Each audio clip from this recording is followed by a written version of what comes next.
Hoje é o último dia do Diamantina, do Cachorrados e Vira-Latice, da Sereia Vegana e da Veg Solutions.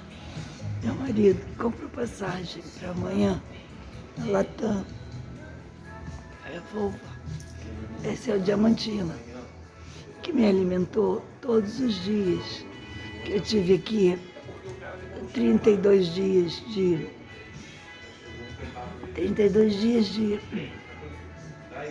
32 dias de Brasília, fecha amanhã, 26, mas meu voo sai meio-dia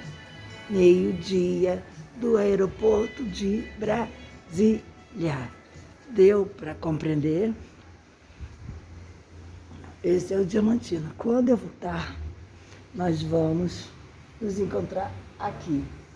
Escolha a mesa, manda o zap, que eu estou indo para o hospital tomar oxigênio.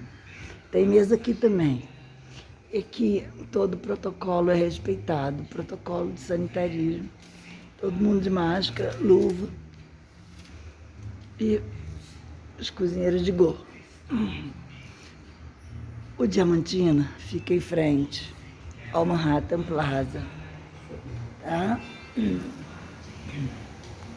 Manhattan está aqui. Foi minha casa, é minha casa, por 32 dias. O Manhattan me abrigou. E aqui é o Kubitschek Plaza. Tá dando para escutar? Kubitschek Plaza. Eu ainda estou com falta de ar, mas eu foco na solução. Vou tomar oxigênio. Eu vou ficar bem. Eu tomei oxigênio semana passada. Depois eu fui no salão de máscara e consegui fazer meu cabelo. Isso aqui é banho de ozônio terapia, um Fratinelli. E aqui está o restaurante que eu amei. Estou apaixonada pelo Diamantina. Todo ele para vocês, tá bom?